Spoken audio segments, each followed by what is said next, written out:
नमस्कार, Haribhoomi news bulletin में आपका स्वागत है। आइए अब नजर डालते हैं आज की प्रमुख खबरों पर। नेपाल के प्रधानमंत्री बोले, हमने भी भारत की जमीन पर कब्जाई लिपुलेख पर ब्रिटेन को बनाना चाहिए मध्यस्थ। लेबनान के 900 साल पुराने ऐतिहासिक किले पर इजरायली सेना का कब्जा।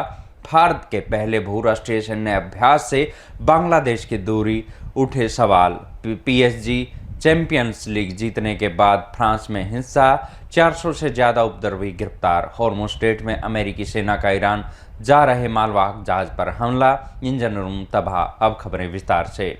नेपाल के प्रधानमंत्री बालेन शाह ने मार्च 2026 में सत्ता संभालने के बाद पहली बार देश की संसद को संबोधित किया। अपने पहले संबोधन में उन्होंने भारत और नेपाल के बीच जारी सीमा विवाद को लेकर एक बेहद चौंकाने वाला और विवादित बयान दिया है। बालेन शाह ने कहा कि केवल भारत ने ही नहीं, नेपाल के क्षेत्रों पर कब्जा नहीं किया, बल्कि नेपाल ने भी कुछ भारतीय जमीनों पर अपना नियंत्रण कर रखा है। प्रधानमंत्री ने संसद में बताया कि दोनों देशों को मिलकर इस पूरे मामले को निष्पक्ष जांच करना चाहिए। इसके साथ ही लिपुलेख और लिपुथुरा व्यापार मार्ग विवाद पर उन्होंने कूटनीतिक बातचीत पर जोर दिया। शाह ने इस ऐतिहासिक सीमा विवाद को ब्रिटिश काल से जुड़ा हुआ बताते हुए कहा कि नेपाल ने इस मुद्दे के समाधान के लिए न केवल भारत और चीन बल्कि ब्रिटेन से भी मध्यस्थता के लिए बातचीत की है। इजराइल और लेबनान के बीच जारी तनाव के बीच इजरायली सेना ने दक्षिणी लेबनान में स्थित करीब 900 वर्ष पुराने ऐतिहासिक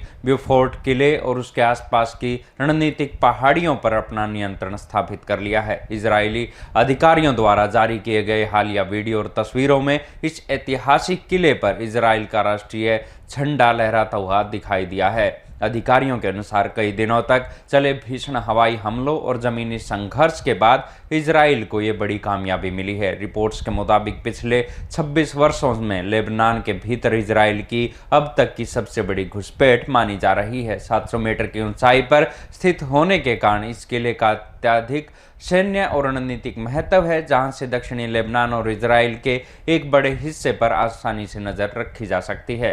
भारत की मेजबानी में पहली बार आयोजित एक बहुराष्ट्रीय सैन्य अभ्यास प्रगति में पड़ोसी देश बांग्लादेश की गैर मौजूदगी ने दक्षिण एशियाई कूटनीतिक और रणनीतिक गलियारों में नई बहस छेड़ दी है। मेघालय के उमरोई में 18 से 31 तक चले इस व्यापक सैन्य अभ्यास में हिंद महासागर और दक्षिण पूर्व एशिया के 12 से अधिक देशों ने अपनी भागीदारी दर्ज कराई, लेकिन भारत का सबसे करीबी पड़ोसी माने जाने वाला बांग्लादेश इस पूरे आयोजन से पूरी तरह से दूर रहा। हालांकि किसी सैन्य अभ्यास में शामिल न होना एक सामान्य रणनीतिक निर्णय हो सकता है, लेकिन मौजूदा क्षेत्रीय समीकरणों को देखते हुए इस कदम को बेहद अहम माना जा रहा है। विशेष रूप से चीन और पाकिस्तान के साथ बांग्लादेश की हालिया दिनों में बढ़ती नजदीकियों के बीच प्रगति अभ्यास से ढाका की ये दूरी दोनों देशों के द्विपक्षीय रिश्तों में आ रही कड़वाहट और बदलते कूटनीतिक रुख की तरफ साफ इशारा करती है। UEFA चैंपियंस लीग के खिताबी मुकाबले में पेरिस सेंट जर्मन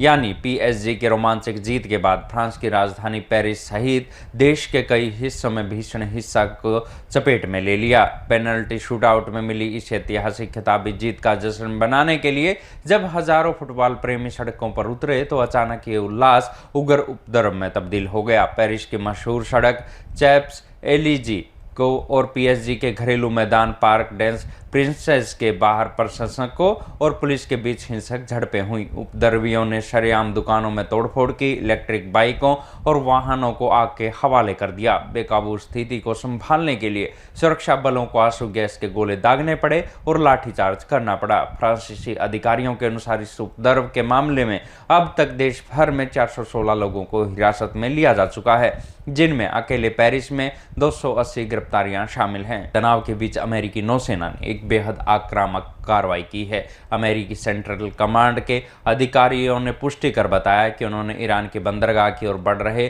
गाम्बिया के झंडे वाले कमर्शियल कार्गो शिप पर मिसाइल हमला कर उसे समंदर के बीच में ही ठप कर दिया है। ये सैन्य कार्रवाई अमेरिकी वायुसेना के लड़ाकू विमान की ओर से हेल फायर मिसाइल से सीधे जहाज के इंजन रूम को निशाना बनाकर की गई। अधिकारियों के मुताबिक इस कार्रवाई से पहले अमेरिकी सेना द्वारा जहाजों के चालक दल को एक के बाद एक 20 से अधिक रेडियो और मौखिक चेतावनियां दी गई थी, जिन्हें पूरी तरह से नजरअंदाज कर दिया गया। अंतर्राष्ट्रीय जलमार्ग को सुरक्षित करने के नाम पर अमेरिकी सेना द्वारा अब तक ऐसे 5 जहाजों के खिलाफ कार्रवाई की जा चुकी है। ऐसी ही खबरों से जुड़े रहने के लिए देखते रहिए हरिभूमि टीवी। और अधिक खबरों को विस्तार से जानना है तो हरिभूमि अखबार पढ़ें या हरिभूमि की वेबसाइट पर जाएं।